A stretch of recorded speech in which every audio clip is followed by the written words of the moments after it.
नमस्कार बच्चों। क्या हाल चाल? बढ़िया एकदम। तो चलते हैं अगले पड़ाव की ओर। इलेक्ट्रोमैग्नेटिक थ्योरी हम लोग कर रहे हैं और इलेक्ट्रोमैग्नेटिक थ्योरी में बहुत कुछ हम लोग कर चुके हैं, जिसमें सबसे बड़ा पार्ट जो है इलेक्ट्रोस्टेट का, वो हम लोग निपटा चुके हैं।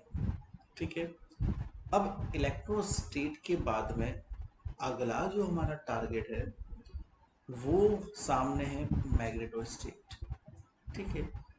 इस मैग्नेटोस्टेट की कड़ी में हम लोगों ने 3 लेक्चर कंप्लीट कर लिए हैं और आज हम लोग चौथा लेक्चर करने जा रहे हैं, जिसमें हम लोग करंट डेंसिटी की बात करेंगे, क्योंकि सबसे इम्पोर्टेंट जो था बायो सावर्ट लॉ वो मैं करा चुका हूँ। तो करंट डेंसिटी आपको आ जाएगी समझ में। अगर चार्ज डेंसिटी का लफड़ा आपने ने समझ लिया है तो करंट डेंसिटी भी समझने में ऐसा कोई खास आपको इशू नहीं आएगा। ठीक है, बहुत आसान होती है। तो हेडिंग दो, जैसे 3 टाइप की चार्ज डेंसिटी होती है ना, वैसे ही 3 टाइप की करंट डेंसिटी भी होती है। ठीक है ना, पर इसको लॉजिकली आपको समझना है, तभी ये आपको थोड़ा सा क्लेरिफाई होगा बेटा, है ना। लिखो 3 types of current density. 3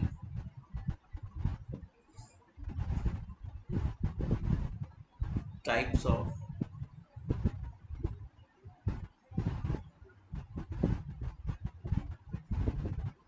current density.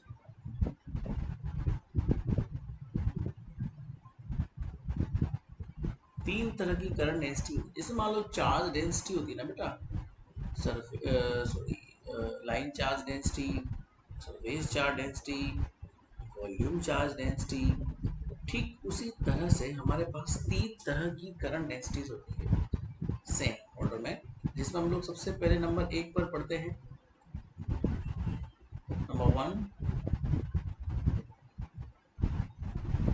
Line current, जिसे हम लोग लाइन करंट बोलते हैं। नॉर्मल करंट जो होती है ना बेटा, वो लाइन करंट कहलाती है, क्योंकि लाइन करंट जो होती है बेसिकली एक पर्टिकुलर लाइन में फ्लो होती है, एक पर्टिकुलर लाइन में फ्लो होती है वो लाइन करंट। जैसे मैंने आपको अभी बहुत सारे एग्जांपल करवाए थे, जिसमें हम लोगों ने वायर का एग्जांपल लिया तो वायर एक लाइन था। हमने सर्किल का एग्जांपल लिया तो लाइन को ही तो आप लोगों ने जब मोड़ा तो वो सर्किल बन गया, वहाँ जो करंट वो भी लाइन करंट है। नॉर्मल करंट जो होती है बेटा वो लाइन करंट होती है। So a line charge lambda,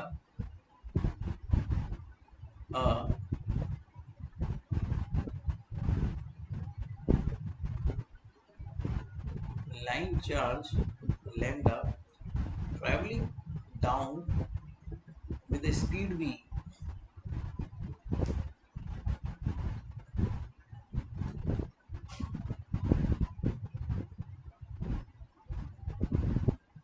traveling down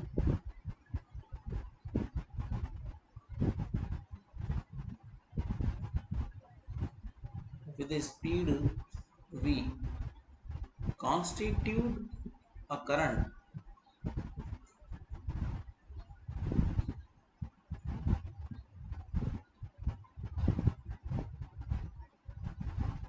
constitute a current. तो जब वो लाइन चार्ज v स्पीड से चलता है तो एक करंट फ्लो करता है, और उस करंट को हम लोग नॉर्मल करंट आई बोलते हैं, उसी को हम लोग बोलते हैं लाइन करंट।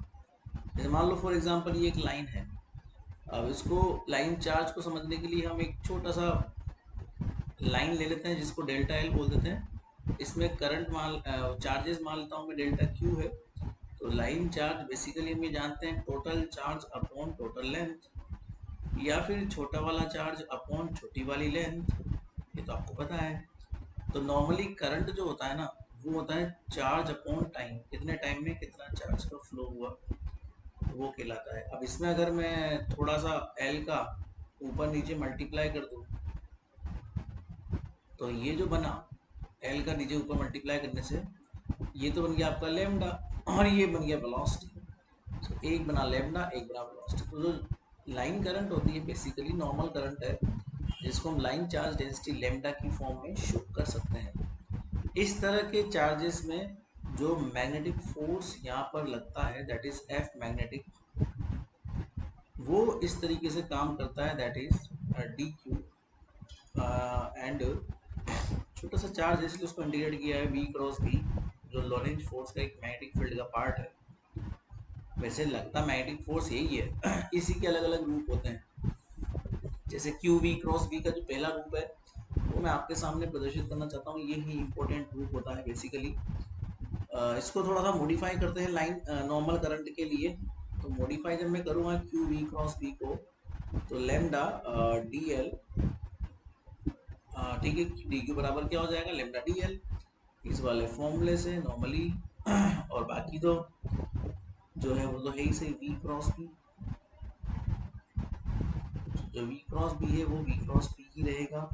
अगर मैं लेमडा को वी के साथ कंबाइंड करके देखूं, तो लेमडा को वी के साथ कंबाइंड करने पे करंट आ रहा है, बट एक प्रॉब्लम है, करंट वेक्टर तो होता नहीं है, तो हम आई क्रॉस बी नहीं लिख सकते। हाँ, पर मैंने आपको ये बात समझाई है कि करंट जिस डायरेक्शन में होता है उस लेंथ या लाइन जो होती है ना, वो भी उसी डायरेक्शन में होती है। तो करंट को भले ही हम वेक्टर नहीं लिख सकते, बट हम लाइन को तो वेक्टर लिख सकते हैं ना बेटा। तो जब हम लाइन को वेक्टर लिखेंगे तो करंट ऑटोमेटिकली बाहर आ जाएगा, चाहो तो अगर वो वेरी नहीं कर रहा। बट यहाँ जो लाइन आप लोग डीएल लिख रहे हो, उसको डीएल को क्रॉस लगा सकते हो बी के साथ। ठीक है, समझ में आ गई बात। तो ये एक पर्टिकुलर फॉर्मूला बन जाएगा किसी नॉर्मल करंट के लिए, जिसे हम नॉर्मली लाइन करंट भी बोलते हैं।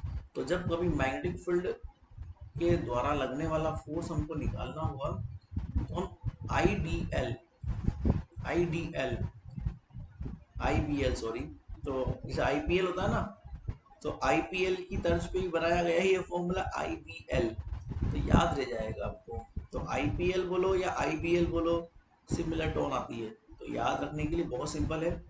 बेसिकली एक्चुअल फॉर्मूला वो तो क्यू वी क्रॉस बी है, मैग्नेटिक फील्ड द्वारा लगने वाला फोर्स।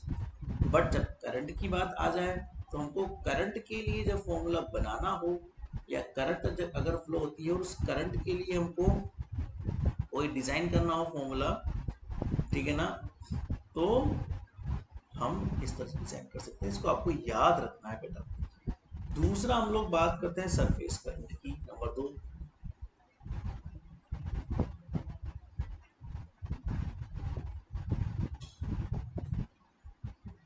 सरफेस करंट,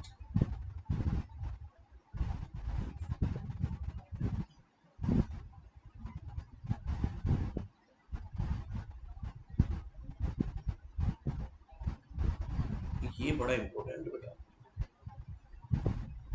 इसको समझना है। इसके बाद जो वॉल्यूम करंट है ना, उसको भी बड़ा समझना है। ये समझने लायक विषय है बेटा, ध्यान देना बच्चों। पहले लिख लो, when charge flow over a surface,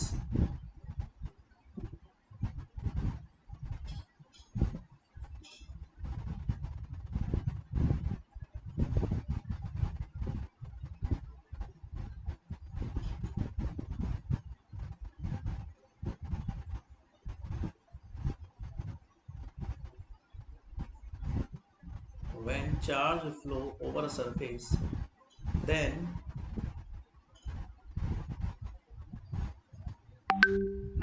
we described it, then we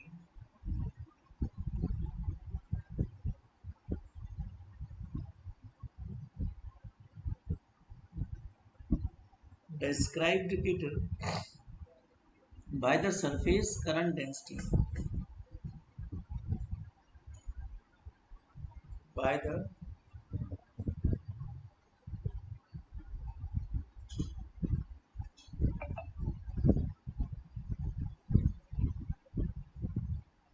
surface current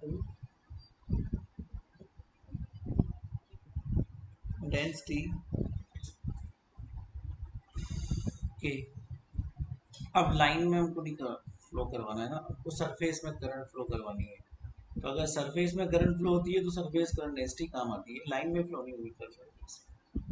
जैसे मान लो ये सरफेस है, इसमें अगर मैंने एक बार करंट डाल दी, करंट फ्लो करवा दी, तो ये करंट चलती रही, ये करंट फ्लो होती रही। तो यहाँ पर समझाता हूँ मैं आपको, K is the current per unit width. K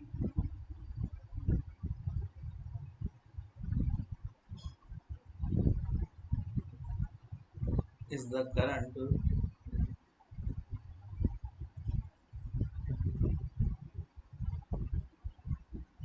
ये भी समझाऊंगा मैं आपको ना, ध्यान देना, पर यूनिट विड्थ, ठीक है ना, perpendicular to flow,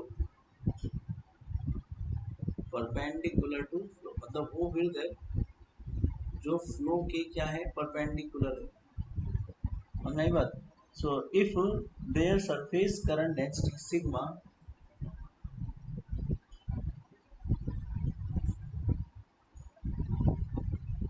if sigma is surface charge density, जो कि हम जानते हैं normally, sigma is surface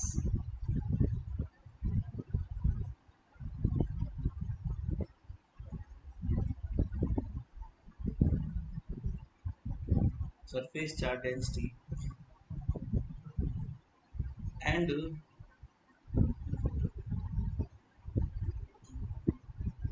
v is velocity, then मुझे ध्यान देना बच्चों ना, जैसे I is equal to lambda V था, अब I लाइन करंट थी, ऐसे K is equal to lambda मतलब लाइन चार्ज डेंसिटी, यहाँ सिग्मा सरफेस चार्ज डेंसिटी और वेलोसिटी। तो सेम कॉन्सेप्ट पे फॉर्मूला बनाया गया है जैसा पहले बनाया था, ठीक है ना। सो K will very from, K will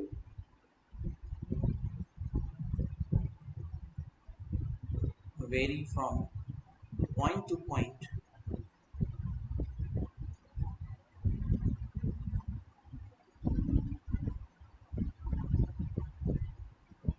point to point over the surface,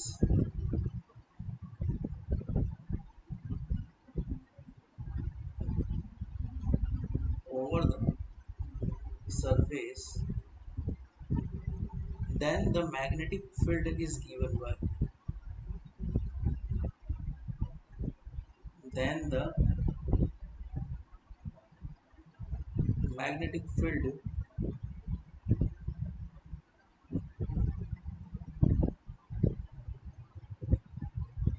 is given by, बच्चों ध्यान देना, बहुत जरूरी है ये चीज, ठीक है ना।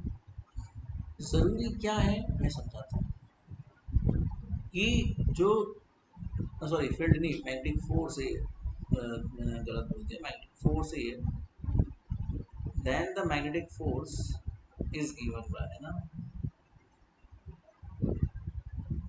then the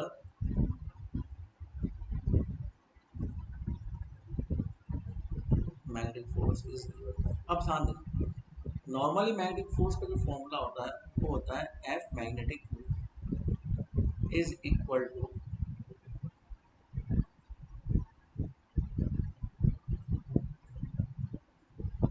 D L. अब यहाँ पर पहले क्या था, करंट जो है ना आई, लाइन करंट, वो वेक्टर क्वांटिटी नहीं था, इसलिए नॉर्मली v के साथ मैंने उसको क्रॉस में नहीं लिया था, वरना अगर देखा जाए तो लैम्डा और v मिलके I बन रहा था, तो फंडामेंटली I को v के साथ क्रॉस में होना था। बट इशू ये था कि I वेक्टर नहीं होता, टेंसर होता है, वो मैंने आपको बताया क्यों होता है, पहले ही बताया था, क्योंकि वो वेक्टर के रूल फॉलो नहीं करता, वो किरचॉफ लॉ को फॉलो करता है।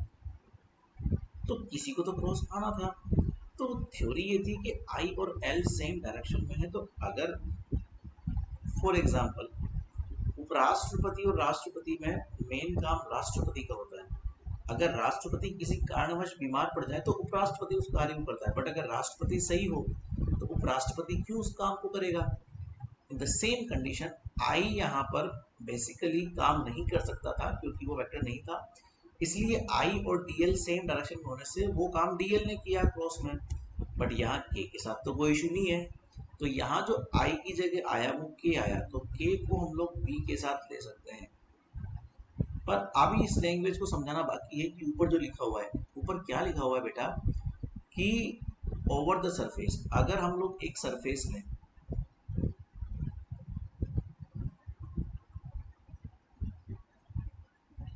इस सरफेस से हो रही है करंट फ्लो, मैं मान लेता हूं कि इस सरफेस से जो करंट फ्लो हो रही है उसको unit length point two point surface से मैग्नेटिक फोर्स लगाना जरूरी है। तो मान लो ये करंट फ्लो हो रही है, मैं यूनिट सरफेस यहाँ पर काम में लेता हूँ, something like this, like this, this ऐसा करके देख लेते हैं। ठीक है, तो ये फ्लो हो रहा है मान लो, तो ये मेरा के फ्लो हो रहा है मान लेता हूँ मैं, दिस इज द के विच इज फ्लोइंग, ठीक है, और ये फ्लो किस तरफ ही हो रहा है करंट, और ये सरफेस के अराउंड है इसलिए इसको हमें चलना है। बट अगर ये लेंथ को मैं एल मान लेता हूँ,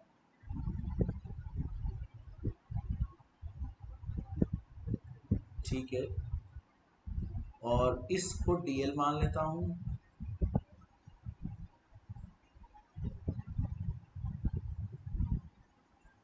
ठीक है, तो ये डी एल इस लंबाई के अक्रॉस इस तरह से करंट फ्लो हो रहा है, ये तो ना परपेंडिकुलरली, पढ़ो इसको, कि is the current per unit width, तो ये विड्थ है इसकी, ये टोटल विड्थ है, this is the total width, is the total width, और ये यूनिट विड्थ अगर मैं मानूं तो ये यूनिट विड्थ के अराउंड जो फ्लो हो रहा है, जैसे मैंने डीएल बोला है, तो डीएल विड्थ के अकॉर्डिंगली जो फ्लो हो रहा है वो है आपका के, तो current flowing in the per unit width, ठीक है, मैं ऐसा मान लेता हूँ। तो करंट तो खैर यूजुअली एक्स से रिप्रेजेंट करते हैं, तो परपेंडिकुलर विड्थ मान लेता हूँ मैं इसको परपेंडिकुलर बोलूँ ताकि तुम कंफ्यूजन ना हो, कि दो विड्थ हो गई यहाँ पे, ये तो लेंथ हो गई L which is the parallel to the flowing current. अरे देखो मेरी बात सुनो, करंट इधर फ्लो हो रहा है, तो एक लेंथ तो वो है जो इसके पैरेलल है जिसे हमने एल बोल दिया, और इसके परपेंडिकुलर विड्थ ये वाली होती है जिसे मैंने एल परपेंडिकुलर बोल दिया। हमको वो लेंथ लेना है बेटा जो करंट की फ्लोइंग डायरेक्शन के परपेंडिकुलर हो, जो आपके सामने है। तो मैंने इसको आप भी बोल दो, मुझे कोई आपत्ति नहीं है, इसको आप भी बोल सकते हो, वो आपकी इच्छा है, ठीक है। But the thing is that कि आप इसको जब फ्लो करवाएंगे, सो यहाँ पे हम लोग के is simply like D I upon current upon D L perpendicular, okay. चलो फिर से वही गेम खेलते हैं, ठीक है ना, कि हम लोग लेंथ का ऊपर नीचे क्या कर देते हैं, मल्टीप्लाई करते हैं, लेंथ का ऊपर नीचे क्या कर देते हैं, मल्टीप्लाई कर देते हैं, और यहाँ पर भी डी एल परपेंडिकुलर ले लेते हैं, ठीक है। वही बात पड़ जाएगी कि डी क्या बोलते हैं, एक लेंथ है और दूसरा भी लेंथ है, लेंथ लेंगे, टाइम ले लो एक मिनट,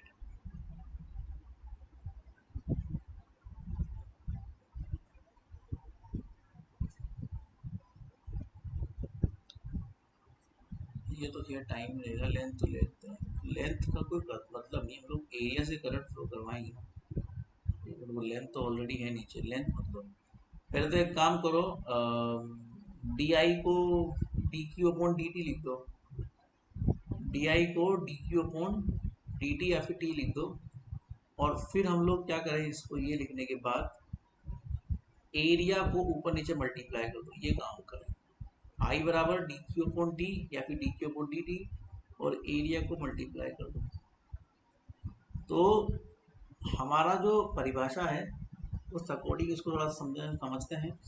एक्चुअली एरिया जो होगा ना, पहली बात तो D Q upon area, current upon area जो होता है वो, sorry charge upon area, surface charge density कहलाता है, number one, number one. Number two, इस टी को तो करो स्टेबल, टी को ज़्यादा मत छेड़ो। अब इसका एरिया क्या हो जाएगा, लेंथ इंटू विड्थ, इसका एरिया क्या हो जाएगा, length into width, so length into width width हम लोगों ने क्या लिया है, परपेंडिकुलर लेंथ लिया है अपॉन डीएल परपेंडिकुलर। सो डीएल परपेंडिकुलर डीएल परपेंडिकुलर खत्म। अब डीएल अपॉन डी टी, अब तुम उसको टी लिखो या डी टी लिखो एक ही बात है। तुम लोग अगर इसको टी में कंफ्यूजन हो रहा है ना, तो मैं एक काम करता हूँ, करंट को लिख देता हूँ D Q upon D T. यहाँ भी D Q upon D T चलता रहेगा, तो वो D L upon D T velocity बन जाएगा, क्योंकि उसी डायरेक्शन में चार्ज फ्लो है तो डायरेक्शन की वेलोसिटी भी तो हो जाएगी, automatically sigma multiply with the V हो जाएगा। तो आगे बात समझ में, इस तरह से फॉर्मूला डिजाइन होता है। बाकी मैंने आपको ऊपर शॉर्ट पे डिजाइन करके बताया था।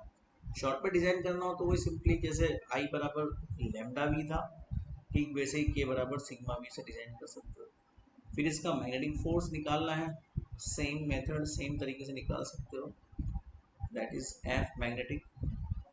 वैसे शॉर्ट के ऊपर समझा दिया मैंने आपको, बट फिर मैं एक बार निकाल देता हूँ। क्यू वी क्रॉस बी होता है, तो क्यू वी क्रॉस बी से इसका डिजाइन हो जाता है। ठीक है, क्यू वी क्रॉस बी में अगर सरफेस चार्जेस हैं तो sigma multiply with the surface area, that is D Q.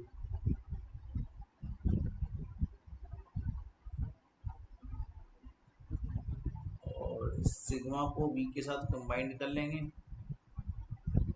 तो सिग्मा को वी के साथ कंबाइंड करने पर एक के बन जाता है, जैसा कि ऊपर आपको मैंने समझाया हुआ है।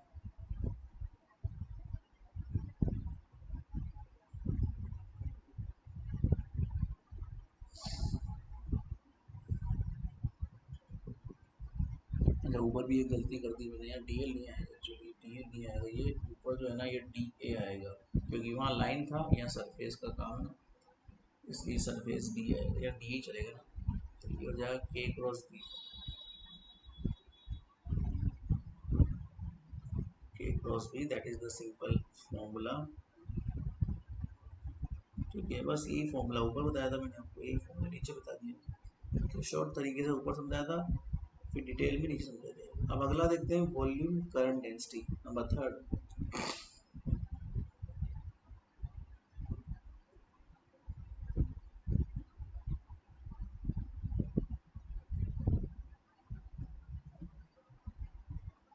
देखो, वॉल्यूम करंट डेंसिटी भले ही उसका नाम है, तो बेसिकली है वो सरफेस करंट डेंसिटी, क्योंकि फिजिकली देखा जाए तो वॉल्यूम से कभी करंट फ्लो होती ही नहीं। एक बार बताओ, अगर मैं तुमसे बोलूं कि एक स्फेयर है, उसके अंदर करंट फ्लो हो रही है वॉल्यूम में, तो क्या हो सकती है? अरे करंट को पाथ चाहिए बेटा, करंट को पाथ चाहिए, तो वॉल्यूम से करंट क्यों फ्लो होगा? ठीक है ना। जैसे आप लोगों ने कभी वेंडिंग शॉप पे जाया हो ना, किसी लाइट के इलेक्ट्रिशियन की शॉप पे, तो वो क्या है कि ट्रांसफार्मर की करंट को बढ़ाने के लिए वो एक वायर के ऊपर दूसरा वायर लपेटता ही रहता है, एक वायर के ऊपर दूसरा वायर लपेटता ही रहता है ना। तो इस तरह की लपेटा लपेटी में ऑब्वियस सी बात है वो क्यों करता है, क्योंकि उसको करंट का वैल्यू बढ़ाना है। तो करंट हमेशा सरफेस से फ्लो होती है, तो एक सरफेस के लेयर के ऊपर दूसरी सरफेस लेयर को वो चढ़ाता है, तो एक लेयर के ऊपर दूसरी लेयर, दूसरी लेयर के ऊपर तीसरी लेयर, इस तरह से लेयर को जमाता रहता है। तो इससे साफ जाहिर होता है कि वो करंट को बढ़ाता है। बट यहाँ पर इसको वॉल्यूम करंट क्यों दिया है? क्योंकि एक सरफेस दूसरी surface, surface to surface, surface to surface current vary करेगी, तो सरफेस जब सारा मिल जाएगा तो वो वॉल्यूम बच जाता है। सरफेस जब ज़्यादा मिल जाता है तो वो क्या बन जाता है बेटा? वो वॉल्यूम बन जाता है, और उसी वजह से फिर हम लोग वॉल्यूम करंट उसको बोल देते हैं। तो लिखो, when the flow of charges,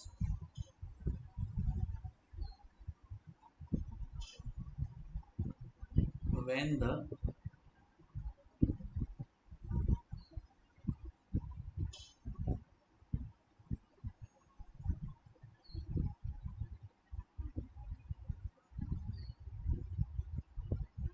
flow of charges is distributed through,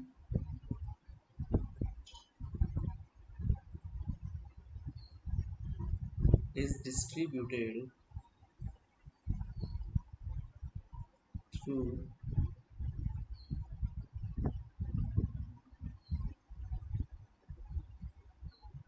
throughout in 3D region,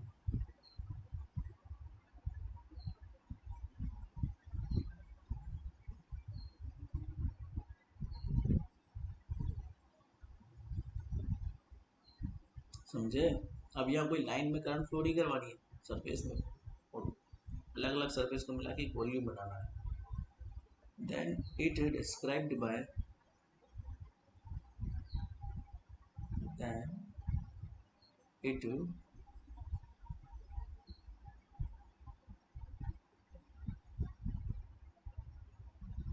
described by the volume current density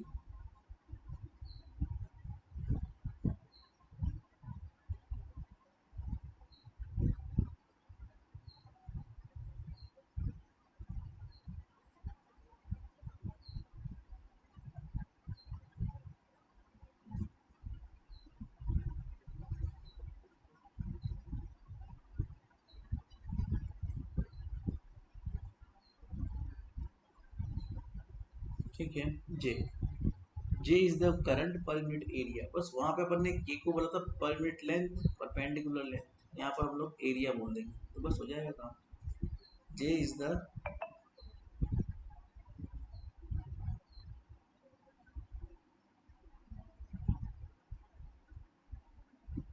current per unit area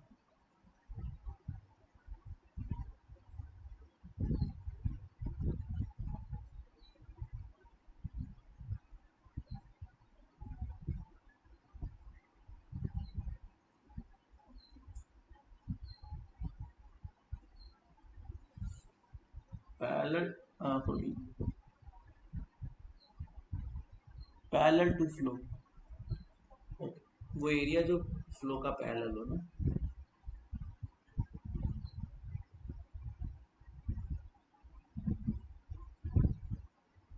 अब देखो वहां मैंने आपको सरफेस बना के दिखाया था, अब यहाँ मैं आपको वॉल्यूम बना के दिखाऊंगा। This is the like volume,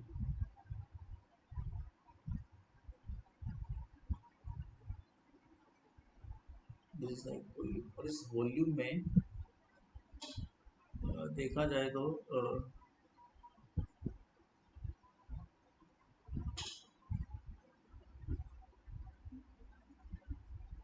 ये मैंने यूनिट सरफेस निकाल लिया,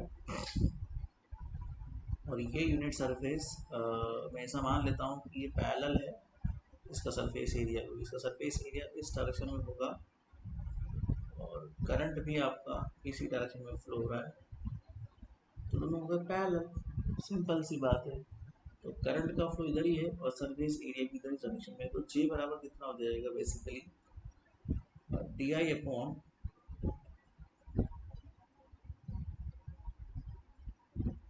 डी ए, और इसका एरिया तो इधर ही रहेगा ना।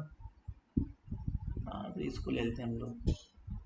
Okay, so if the volume current density, sorry, if the volume charge density,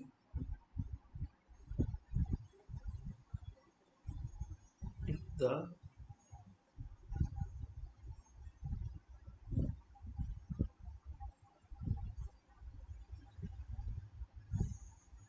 volume charge density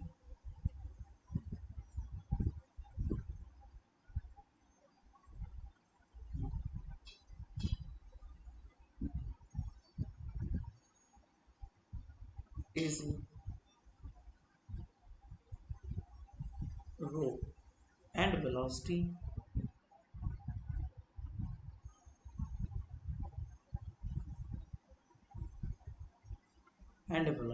is v, then तो हम एक बात बहुत क्लियरली बोल सकते हैं then कि जो j होगा ना वो हो जाएगा rho multiply with v, same formula है यार, इसमें इतना सोचना नहीं है ना। And the magnetic force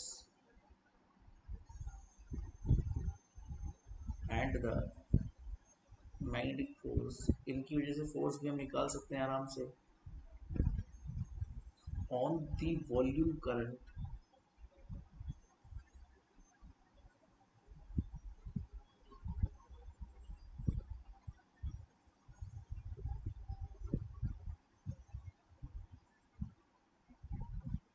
on the volume current is therefore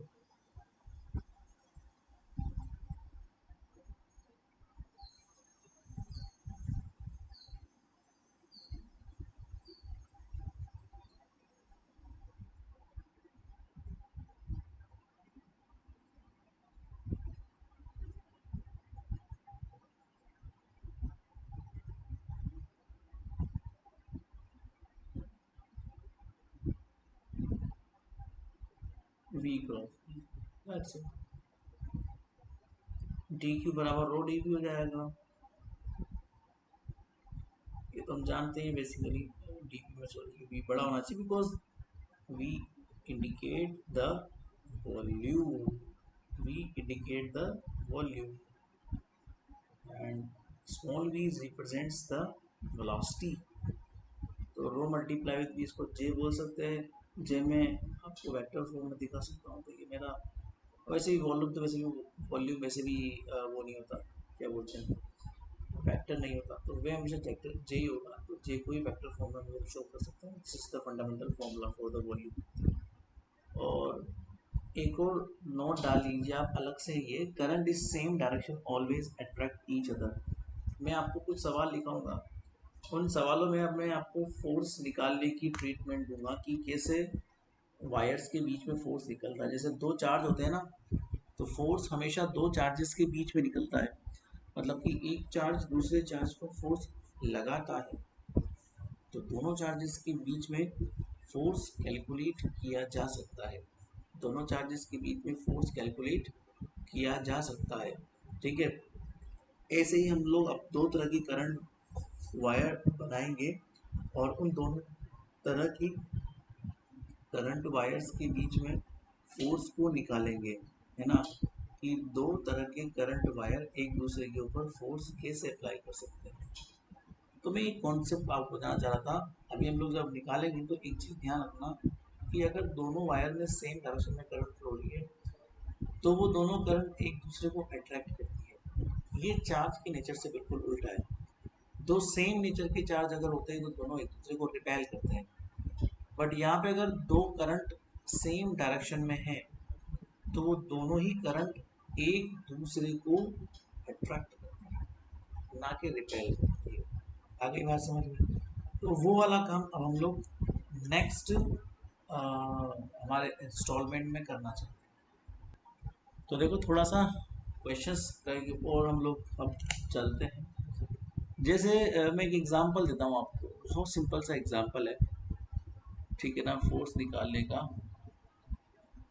example number एक,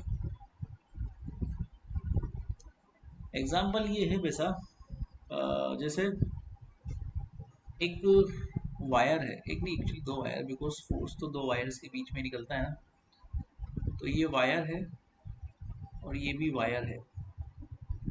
इस वायर में एक करंट फ्लो हो रही है I1 इस ओर, दूसरे वायर में एक करंट फ्लो हो रही है I2 इस ओर। तो ये I1 करंट है और ये I2 करंट है। ठीक है। तो बेटा I1 करंट भी मैग्नेटिक फील्ड प्रोड्यूस करेगा, I2 करंट भी मैग्नेटिक फील्ड प्रोड्यूस करेगा। तो किसी एक वायर के मैग्नेटिक फील्ड की वजह से किसी दूसरे वायर के मैग्नेटिक दूसरे वायर पर फोर्स लगेगा। तो मैं ऐसा मानता हूँ कि जो I1 करंट है ना, ये अपने आसपास अराउंड एक मैग्नेटिक फील्ड लगा रहा है ना। और ये इनफाइनाइट वायर है, तो इनफाइनाइट वायर के लिए मैग्नेटिक फील्ड का फॉर्मूला होता है mu naught I upon 2 pi R. R मतलब वो डिस्टेंस जहाँ पे आपको फील्ड निकालना है। एक्चुअली मुझे I1 करंट की वजह से I2 करंट पर फोर्स चाहिए, तो मुझे I2 करंट के ऊपर लगने वाला फील्ड चाहिए होगा। I2 करंट के ऊपर फील्ड जो लग रहा है वो डी डिस्टेंस की वजह से, मान लेता हूँ कि I1 करंट से डी डिस्टेंस पर I2 वायर है। तो I1 करंट पहला मैग्नेटिक फील्ड B1 प्रोड्यूस कर रहा है और उसका वैल्यू हो जाएगा म्यू नॉट I1 अपॉन, अब मैं डिस्टेंस जहाँ देख रहा हूँ इस फील्ड को, वो डी डिस्टेंस है उस वायर से, क्योंकि डी डिस्टेंस पर ही I2 वायर रखा हुआ है। तो ये जो फील्ड है I2 वायर के ऊपर, वो I1 वायर की वजह से कितना होगा। डायरेक्शन देखा जाए तो राइट हैंड सम रूल से करंट जा रही है ऊपर की ओर, और मेरा जो ऑब्जर्वेशन पॉइंट है मतलब I2 वायर वो राइट साइड में है, तो फिंगर्स को राइट साइड में रखूंगा और फिर जब फिंगर टर्न करूंगा तो मेरी फिंगर अंदर की ओर टर्न होगी। इसका मतलब फील्ड जो है वो इधर की तरफ जाएगा। इसी प्रकार I2 वायर I1 वायर पे जब मैग्नेटिक फील्ड लगाएगा तो वो V2 लगाएगा, और वो भी इनफाइनाइट वायर है, इसलिए वो ये वाला फील्ड जनरेट करेगा I1 वायर के ऊपर। और जब हम देखेंगे तो करंट ऊपर है वायर जो है वो लेफ्ट साइड में है तो फिंगर को लेफ्ट साइड में रखें इस पोजीशन में। फिंगर टर्न करें तो आपके चेहरे की तरफ फिंगर आएगी, इसका मतलब ये बाहर की तरफ ही होगा। रुको, अब फील्ड आपने निकाल लिया, फोर्स निकालने की बारी है। फोर्स निकालने के लिए हमको हथेली, पाम रूल, हथेली का नियम या palm rule, PALM, palm rule का सहारा लेना पड़ता है। समझाता हूं कैसे। देखो, आपके पास जो फॉर्मूला है वो ये है, ILB। अगर मैं L को पूरा ले लूँ तो ILB फॉर्मूला है। समझ में आ गई बात? I मतलब जो करंट फ्लो हो रही है, वो जैसे मान लो I1 वायर में I1 करंट फ्लो हो रही है, तो मैं ऐसे मान लेता हूँ कि अगर मैं फोर्स निकालूंगा I1 वायर के ऊपर तो F1 निकलेगा, और करंट जो है I1 वायर में वो है I1। इस वायर की लेंथ मैं L मान लेता हूँ, और इसके ऊपर जो मैग्नेटिक फील्ड है वो मान लेता हूँ मैं B2 है, जो कि ऊपर लगा हुआ है। इस वायर के ऊपर मैग्नेटिक फील्ड लग रहा है वो ये। इसी प्रकार I2 वायर में अगर हम देखें तो F2 फोर्स लग रहा है, और जो करंट फ्लो रही है वो I2 है, लेंथ उसकी L है, और जो फील्ड लग रहा है उसके ऊपर वो B1 है। देखो, खुद की वजह से फील्ड कभी लगता नहीं है, दूसरे की वजह से फील्ड लगता है। तो I2 वायर पे B1 फील्ड लग रहा है I1 करंट की वजह से, और I1 वायर पे B2 फील्ड लग रहा है I2 वायर की वजह से। तो फील्ड अगर देखा जाए तो ये हो जाएगा, और फॉर्मूला अगर मैग्नीट्यूड वाइज देखा जाए तो मैग्नीट्यूड वाइज निकालोगे तो mu naught I1 I2 upon 2 पाई d हो जाएगा, और यही सेम फोर्स यहाँ पर लगेगा। आई B1 का वैल्यू पुट कर दो। अच्छा, ये तो पर यूनिट लेंथ निकालना है मुझे, तो फिर पर यूनिट लेंथ अगर ले लें तो सेम ही आएगा, वो तो I1 I2 अपॉन B1 का वैल्यू पुट कर, ठीक है, सेम मैग्नीट्यूड है। बट डायरेक्शन की अगर बात की जाए तो आपको पाम रूल काम में लेना पड़ेगा। मैं सिखाता हूँ पाम रूल क्या होता है। सबसे पहले मैं I1 वायर के ऊपर फोर्स निकालने की कोशिश करता हूँ, बच्चों ध्यान देना। पाम रूल ये बात बोलता है कि जिस डायरेक्शन में करंट है वहां पर रखो थंब, अंगूठा। मतलब थंब को कहाँ रखना है? Direction of the current. ध्यान देना बच्चों। ऐसा मैग्नेटिक फील्ड या तो अंदर या बाहर है, तो अगर मैग्नेटिक फील्ड अंदर है तो फिंगर्स को अंदर ले जाओ, और मैग्नेटिक फील्ड बाहर है तो फिंगर्स को बाहर ले आओ। समझ में की बात? तो जो फिंगर है वो कहाँ होनी चाहिए आपकी?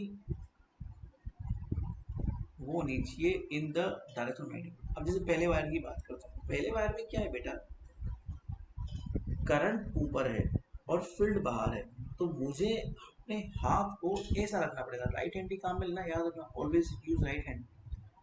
तो मेरा जो थंब है वो ऊपर है क्योंकि मेरी करंट ऊपर है, मेरा मैग्नेटिक फील्ड आउटसाइडर है, बाहर है, आउट ऑफ द प्लेन है, मेरी फिंगर ऐसी है। तो मेरा जो पाम है वो इधर थप्पड़ मार रहा है। मतलब अगर आपको थप्पड़ मारना हो ना तो इधर थप्पड़ पड़ेगा, इधर की तरफ थप्पड़, तो थप्पड़ मारो उसको। तो थप्पड़ जब पड़ेगा तो इधर पड़ेगा, मतलब कि राइट साइड में पड़ेगा। तो जो पाम होता है आपका, या जो थप्पड़ पड़ता है, वो फोर्स को बताता है। तो आपका फोर्स कहाँ लग रहा है? इधर लग रहा है। अरे आ गई बात समझ में? In the same way I2 में करके देखते हैं। I2 में करंट ऊपर है, बल्ब फील्ड अंदर की ओर है, इसलिए ऐसा, और थप्पड़ इधर पड़ेगा तो इधर। इस वीडियो को 3 से 4 बार देखना, तब जाके आपको क्लेरिफाई होगा सारी चीज़ों के बारे में। समझ में आएगी बात? तो क्या निष्कर्ष निकला? दोनों करंट सेम डायरेक्शन में थी, इसलिए दोनों फोर्स एक दूसरे को अट्रैक्ट कर रहे हैं। So same direction current,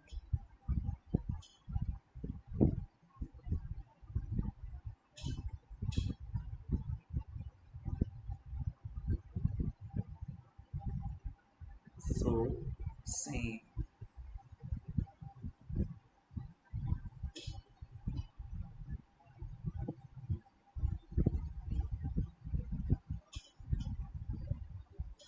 direction current attracted each other.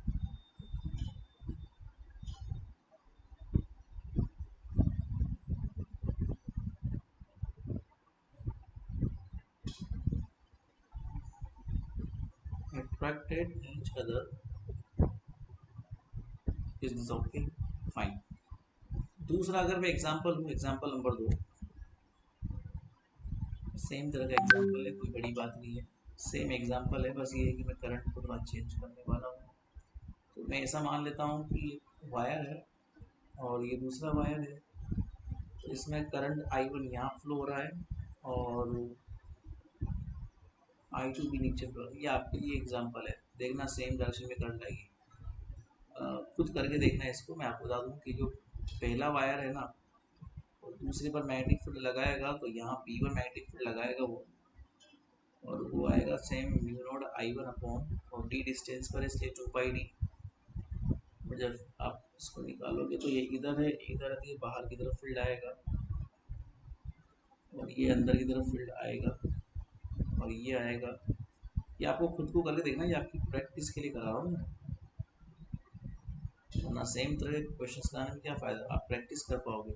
फिर आप इसमें जब आप पाम रूल लगाओगे, तो पाम रूल जब लगाओगे तो इधर F1 फ्लो हो जाएगा, खुद करके देखना है ना, जैसे सिखाया मैंने, और इधर F2 लग जाएगा, सेम वैल्यू आ जाएगी उसकी। ठीक है। एग्जाम्पल नंबर 3, ये भी आप लोग खुद करके देखना। इसमें आपको लग जाएगा कि दोनों करंट विपरीत दिशा में है, अलग अलग दिशा में है।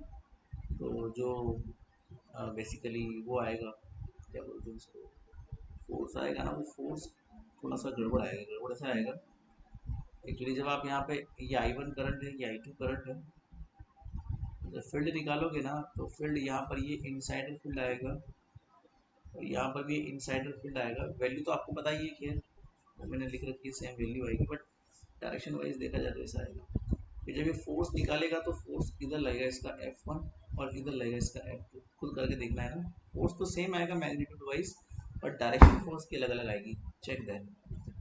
और फिर उसके बाद में जब आप लोग लास्ट एग्जांपल लेता हूँ मैं, तो एग्जांपल नंबर 4 में कुछ नहीं है, सेम मैं ले ला हूँ और यहाँ पर इसको ऐसा और इसको ऐसा बना रहा हूँ। तो आप देखना इस मैग्नीट्यूड आएगा, दोनों जगह से इस तरह से फील्ड मिल जाएगा आपको। मैग्नीट्यूड तो सेम ही रहेगा जो ऊपर है, बट डायरेक्शन वाइज ऐसा हो जाएगा। और जब ये निकालेगा बेसिकली आपका फोर्स, तो ये रिपेल करेंगे, बिकॉज ये ऑपोजिट डायरेक्शन में करंट फ्लो हो रही है ना, तो ये एक दूसरे को रिपेल करने की कोशिश करेंगे इस तरीके से। तो current in opposite direction repel each other. तो हम एक लाइन यहाँ बोल सकते हैं, current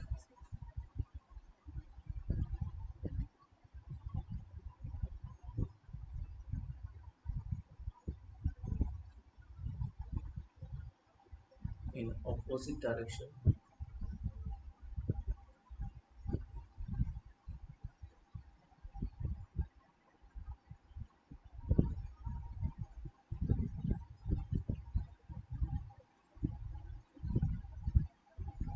repel to each other.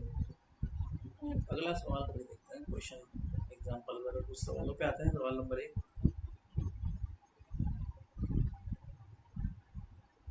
Find the force on square root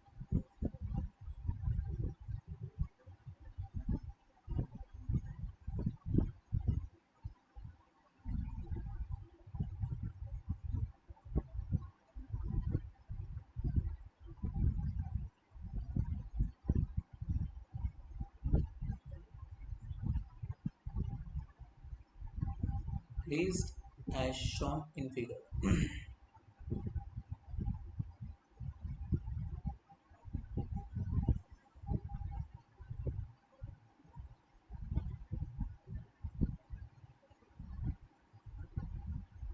figure बनाऊंगा अभी जब near in an infinite straight wire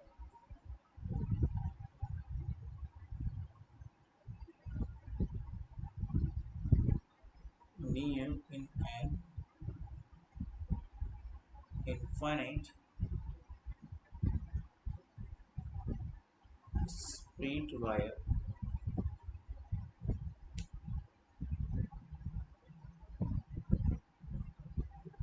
both the loop and the wire carry a steady current I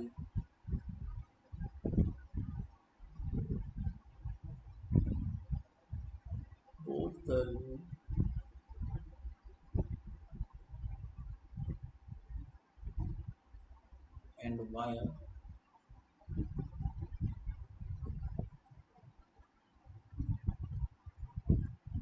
to carry a steady current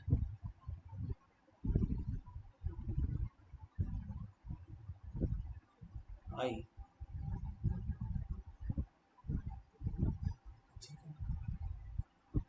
सो मैं एक diagram आपके लिए draw कर देता हूँ।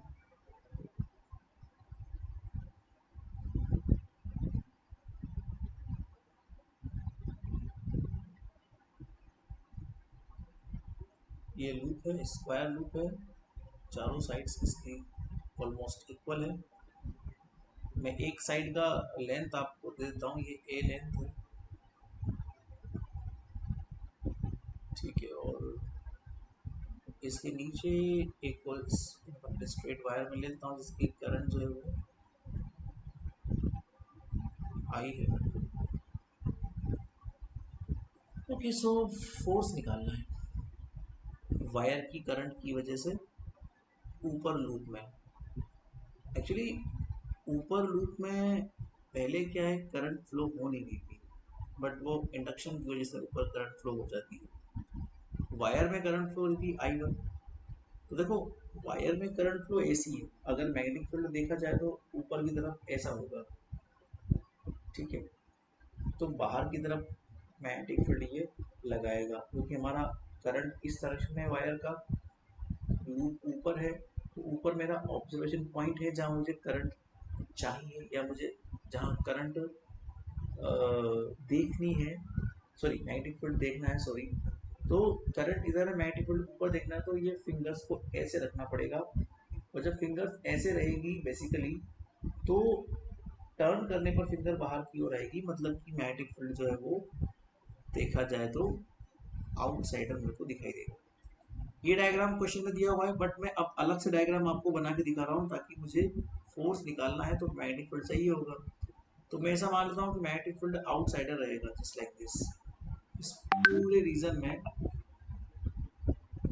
नीचे वाली करंट की वजह से मैग्नेटिक फील्ड ऐसा रहेगा।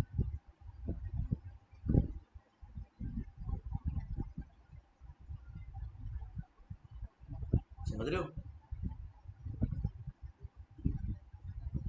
बाहर की ओर।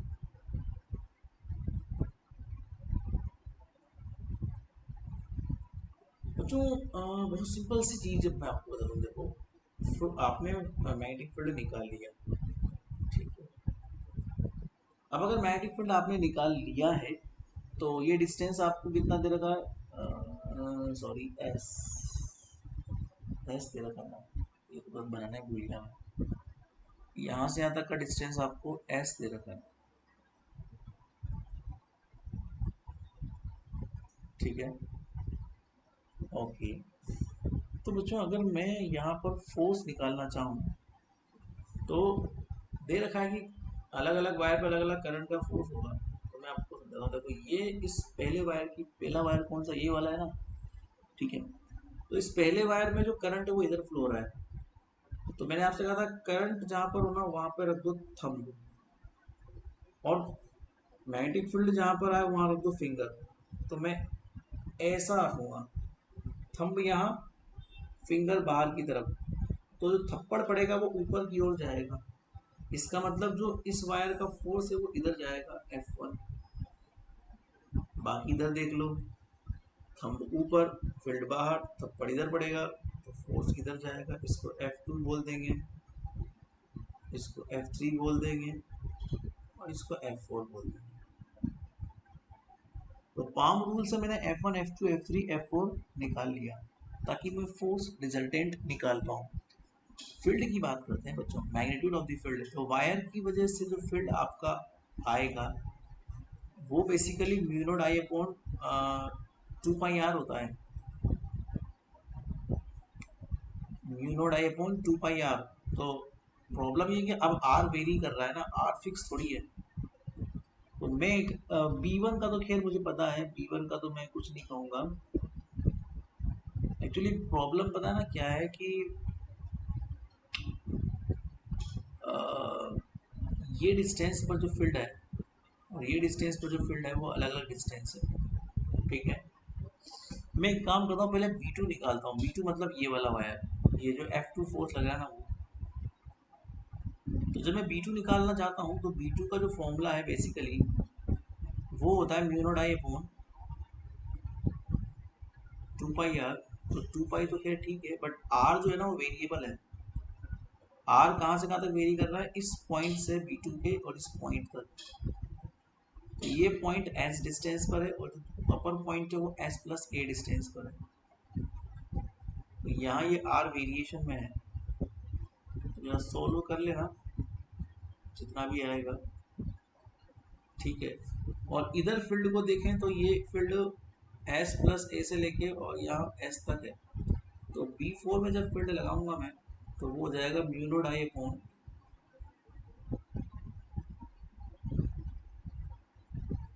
ये आपका वेरी करेगा S+a से S तक, dr/r। तो क्या लगता है आपको बेटा, ये दोनों फील्ड तो ऑलमोस्ट सेम है, ठीक है, सेम डिस्टेंस पर है, बट इनके करंट अलग अलग है।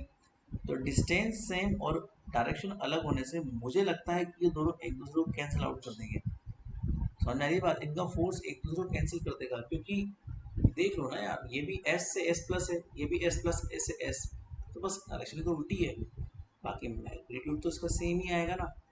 तो मेरे हिसाब से F2 और F4 एक दूसरे को कैंसिल कर देंगे। तो यहाँ लिख सकते हो आप F2 एंड F4 वायर, आप चाहो तो लिख लो, मैं तो बता रहा हूँ 1 to 0 ये।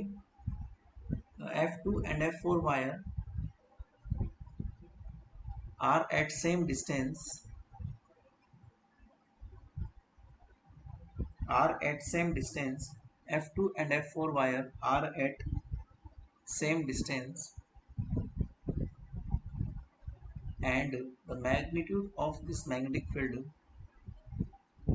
and the magnitude of their magnetic field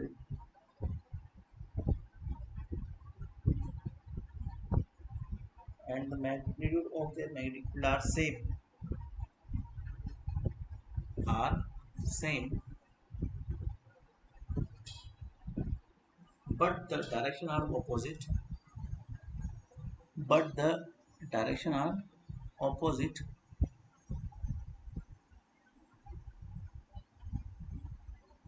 but the direction are opposite. So the force, resultant force due to these wires,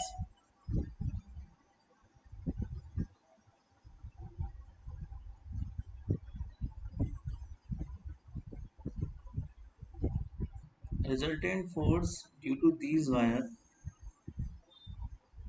is zero. Resultant force due to these wire is zero। आगे बात समझ में। तो F2 और F4 का तो खैर मैं बता सकता हूँ ये जीरो ही होगा। अब देखो बाकी बचे दोनों फोर्सेस की वजह से हम लोग अब निकाल लेते हैं क्या बोलते हैं बाकी दोनों फील्ड। तो F1 अगर आप निकालते हो पहले करंट की वजह से, तो F1 जो आपका आएगा वो आएगा जो फील्ड लग रहा है V1 उसके ऊपर, वो देख लो आप लोग कितना फील्ड लग रहा है, और A डिस्टेंस तक वो जा रहा है पूरा F1, और I उसमें करंट फ्लो हो रहा है, और जो फील्ड वहां तक जा रहा है वो फील्ड मैं आपको बता दूं कितना है, म्यू नॉड आई अपॉन, और नीचे से ऊपर तक की डिस्टेंस है 2 पाई s, तो S तक लग रहा है। बाकी तो खैर ठीक है, और A और A तो I तो खैर सही है। तो ये जो फील्ड लग रहा है वो अपर साइड पे लग रहा है, that is mu naught I square A upon 2 pi s, mu naught I square A upon 2 pi s, and this is in the upper side. इसके अलावा जो आपका F2 है, सॉरी F1 हो गया ना, F2 F4 तो जीरो कर देना, वरना F3 लगेगा आपको। तो F3 मतलब कि जो मैग्नेटिक फील्ड ऊपर की तरफ लग रहा है, वो जो लाइन है और जो करंट है वो ऊपर की तरफ मैग्नेटिक फील्ड वैसे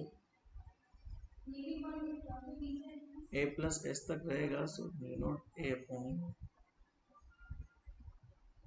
2 पाई एस प्लस ए, और ये रहेगा डाउन फोर्थ। ठीक है, तो जब ये ऐड करेंगे तो ये तो सब्ट्रैक्ट हो जाएंगे, बिकॉज एक अपर है और एक डाउन है। जो बड़ा है वो पहले लिखेंगे सब्ट्रैक्शन में, जो छोटा है वो बाद में लिखेंगे। तो बड़ा वही होगा जिसके डिनोमिनेटर में छोटी राशि होगी, और छोटी राशि 1/s और 1/s प्लस ए में से क्या है, 1/s। वही वाला फील्ड, वही वाला फोर्स बड़ा होगा। That means we can say that 1/s minus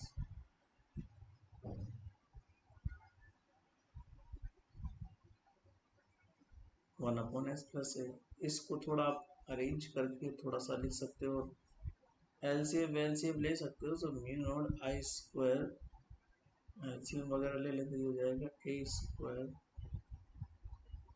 upon 2 pi S multiply with S plus A. अब बड़ा वही है जो अपर साइड है, तो उसका रिजल्टेंट भी अपर साइड ही आएगा। It's very easy. So this is your answer. Now the next question is what, आज का ये लास्ट सवाल होगा, बाकी के सवाल हम लोग कल करेंगे।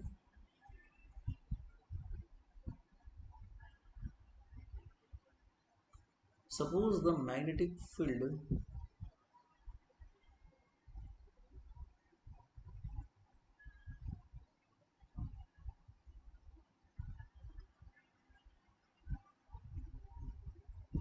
in some reason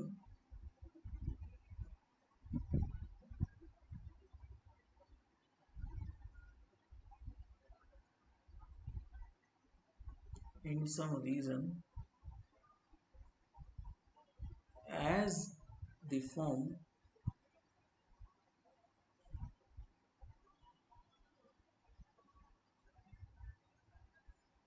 as the form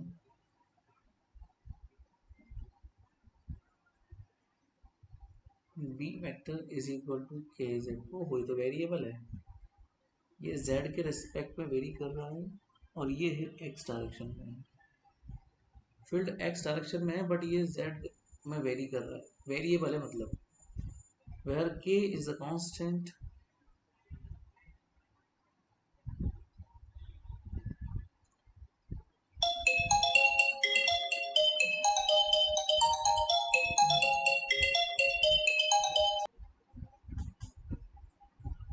where k is a constant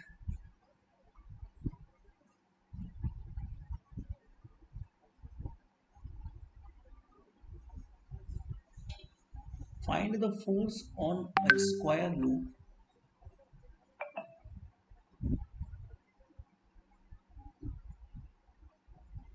find the force on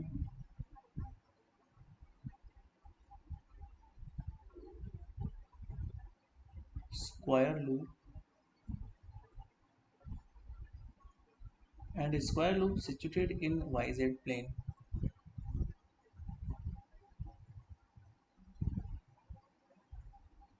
and a square loop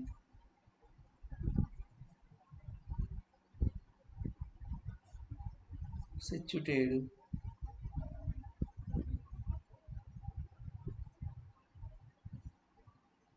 in yz plane,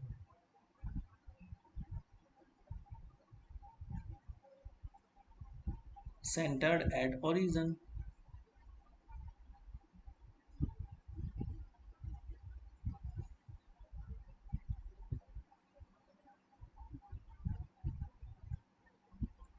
ठीक है, if it carry a current I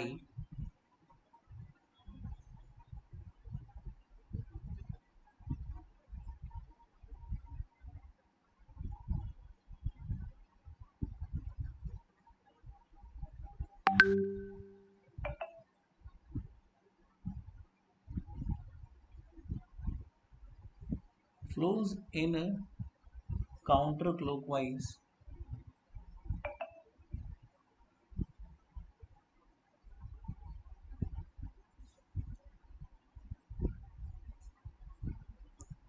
flows in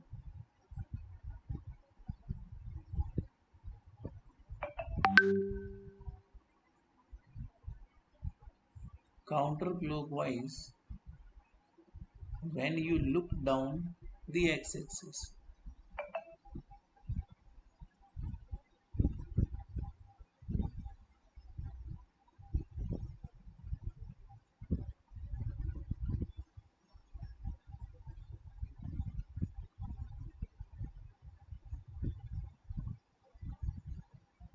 समझाते हैं ये क्या बोलना चाह रहा है सवाल।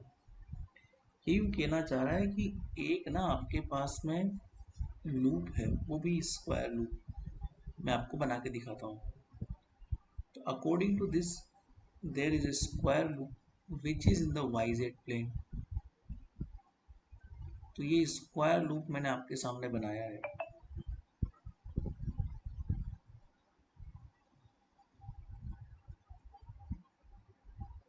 ये YZ प्लेन में है बेटा, मतलब ये y एक्सिस है और ये सेंटर पे रखा हुआ है, इसका सेंटर यहाँ पर इसका सेंटर है। ये y एक्सिस और ये z एक्सिस, x एक्सिस बाहर की ओर है। और मैग्नेटिक फील्ड भी इसने क्या दिया हुआ है, B इज इक्वल टू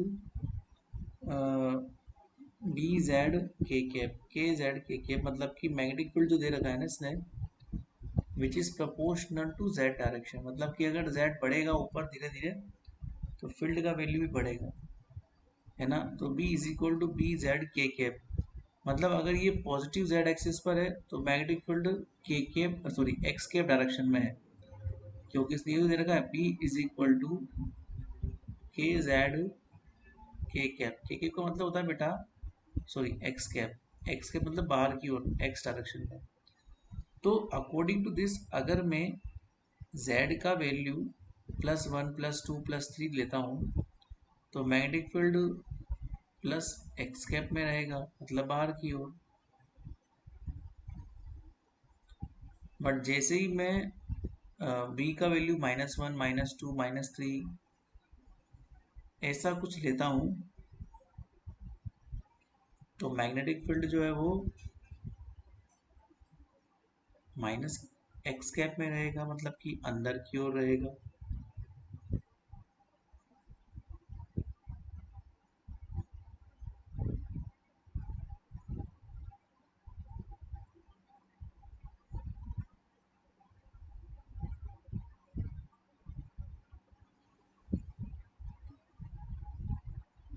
और ये बात समझ में आई?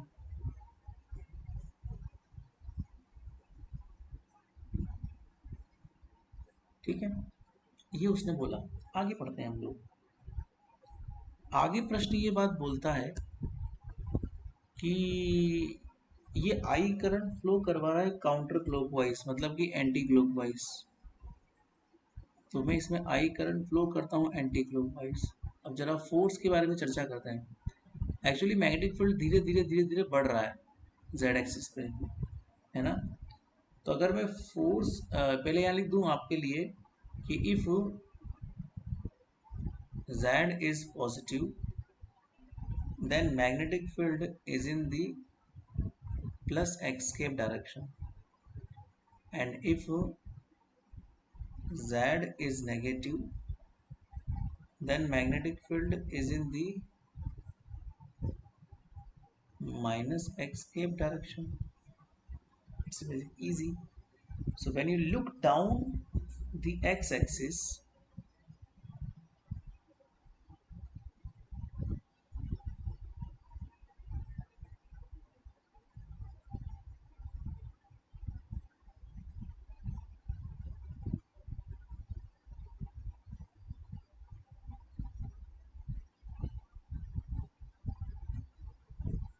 मीन्स एक्स एक्सिस पर हमें एक्स एक्सिस ऊपर की साइड डॉट डायरेक्शन में, मतलब कि इसका मतलब कि means x axis is in perpendicular direction, मतलब कि डॉट होगा, जैसा कि मैंने बताया। तो ये कोई नॉर्मल सी बात है। तो हम ये बात जानते हैं कि यहाँ पर बी जो है ना वो जेड के प्रोपोर्शनल है। इसका मतलब when Z will increase, then magnetic field also increases. ठीक है, तो मैं ये बात बोल दूंगा कि अगर Z की वैल्यू 0 है तो वहाँ पर मैग्नेटिक फील्ड भी 0 हो जाएगा। इसका मतलब ये वाली बात वाई एक्सिस पर लागू होती है। फोर्स जो हम लोग निकालते हैं नॉर्मली उसका फॉर्मूला होता है, जैसे मैं पहला वायर की बात करता हूँ, this is the first wire. तो फोर्स निकालना बड़ा आसान है। यहाँ पर आप देखो मैग्नेटिक फील्ड, करंट इधर है, मैग्नेटिक फील्ड अंदर की ओर है, तो आपका पाम रूल ये बोलेगा कि करंट इधर, मैग्नेटिक फील्ड अंदर, थप्पड़ ऊपर की तरफ पड़ेगा, तो आपका जो पाम है वो ऊपर की तरफ जाएगा। तो फोर्स जो है ना, ये आपको दिखेगा कि यार ये अपर साइडर जा रहा है इस तरफ, तो आपका F1 इधर जाएगा। हर जगह आप निकालोगे तो F1 इधर जाएगा, फिर पाम रूल लगाओगे ना तो F2 में यहाँ लफड़ा है, F2 में यहाँ F2 इधर जाएगा, क्योंकि करंट नीचे है। मैं इस वायर की बात कर रहा हूँ, करंट नीचे है, मैग्नेटिक फील्ड अंदर की ओर है, तो थप्पड़ इधर पड़ेगा, तो मैग्नेटिक फोर्स इस तरफ प्लस एक्स में जाएगा, बट फोर्स भी धीरे धीरे बढ़ेगा क्योंकि मैग्नेटिक फील्ड धीरे धीरे बढ़ रहा है। जेड बढ़ाने में मैग्नेटिक फील्ड बढ़ रहा है, और फोर्स मैग्नेटिक फील्ड के प्रोपोर्शन होता है, तो फोर्स भी धीरे धीरे जेड बढ़ने से, मतलब कि ओरिजिन से दूर जाने पे बढ़ेगा। ऊपर वाले हिस्से में देखें तो मैग्नेटिक फील्ड बाहर की तरफ है और करंट नीचे है, तो ये ऐसा होगा, इस सिस्टम ऐसा, मतलब थप्पड़ यूँ पड़ेगा, तो वही फोर्स बेसिकली ये F2 हो जाएगा आपका। और इधर देखेंगे तो पहले फोर्स कम होगा, फिर धीरे धीरे जेड एक्सिस की वैल्यू बढ़ाने पे मैग्नेटिक फील्ड बढ़ेगा, इसका मतलब फोर्स भी बढ़ेगा, तो ये थर्ड में यहाँ पर रहेगा। बाकी ऊपर तो खैर फोर्स ऊपर ही रहेगा, फोर्थ डायरेक्शन में तो यहाँ रहेगा फोर्स। फिफ्थ में ये फोर डायरेक्शन है, फिफ्थ में देखा जाए तो इधर होगा, राइट हैंड थंब रूल के अकॉर्डिंगली, और फील्ड बढ़ाने पे फोर्स भी बढ़ेगा, तो ये फिफ्थ में यहाँ हो जाएगा। और सिक्स्थ में रहेगा अंदर, लगा के देखना पाम रूल,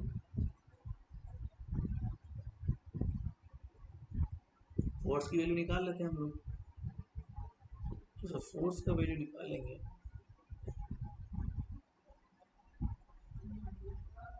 F1 हो जाएगा आई,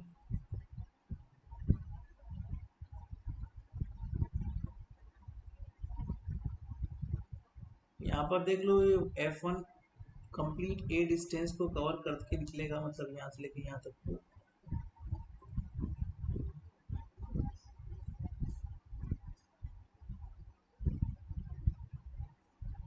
और डीएल किस डायरेक्शन में है, जिसमें करंट फ्लो, मतलब प्लस एक्स में, सॉरी प्लस वाई में है, और इसका वैल्यू भी पूरा पूरा उतना ही है, तो ए है, तो मैग्नेटिक फील्ड में इसमें मान लेता हूँ कितना है, B1 मान लेता हूँ नीचे की तरफ।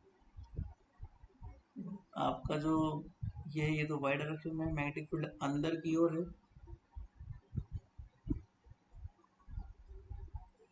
तो ये सोल्व करोगे तो कितना आ जाएगा, मैग्नेटिक फील्ड खैर नीचे की ओर तो हो जाएगा KA/2, बिकॉज आई तो खैर है ही, ए जो है, और के जेड है, जेड कितना है नीचे की ओर, A/2, सो के ऑफ A/2, के है ना, ये लिखा ना के जेड, जेड का वैल्यू कितना है नीचे की ओर, A/2, और प्लस के कैप, ठीक है, तो this will be I/KA² 2 in plus के कैप। अब अगर मैं F2 की बात करूं तो F2 तो खैर वही होगा, आई करंट फ्लो लिए, DL उसका लेंथ है,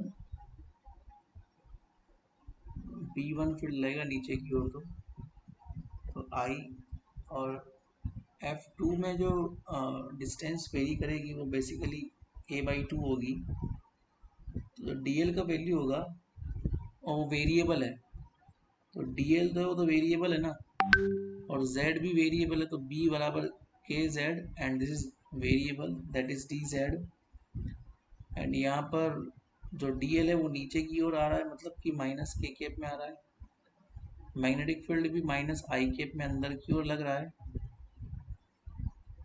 इसकी बात कर रहा हूँ मैं, क्योंकि इधर लेंथ इधर जा रही है ना, इस वजह से।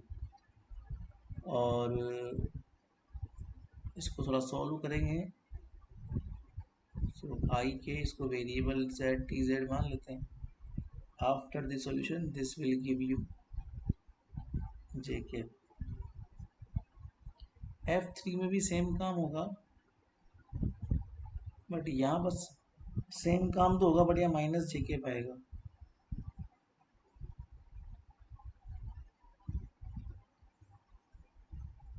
Due to the outsider electric field, नीचे इनसाइड होता है, ऊपर आउटसाइडर है, बाकी सेम फंडा हो रहा है। F4 की अगर बात करें तो ऑब्वियस सी बात है, दोनों तो एक दूसरे को कैंसिल कर देंगे। F2 और F3 ने एक दूसरे को सेम मैग्नीट्यूड है, बस डायरेक्शन अलग अलग है, प्लस जेके माइनस जेके, तो कैंसिल हो जाएंगी। फिर F4 की जब बात करेंगे तो वही बात आएगी आई, ये तो सिंपल है, dl क्रॉस ऊपर की तरफ मैग्नेटिक फील्ड मान लो बी लग रहा है, तो पहले ये देख लो कि आई ए और वही ऊपर की तरफ के ए बाई टू और माइनस जे कैप इसका डीएल है, बिकॉज ये करंट इधर जा रही है ना, इसलिए minus J cap cos. But वहाँ पॉजिटिव बात ये है कि वहाँ पे मैग्नेटिक फील्ड बाहर की ओर है, मतलब प्लस आई कैप में है, तो इस वजह से आई के ए स्क्वायर बाई टू प्लस के कैप। तो F1 और F4 जो है ना, ये सेम सेम है, तो ये जुड़ जाएंगे, प्लस के के प्लस के के।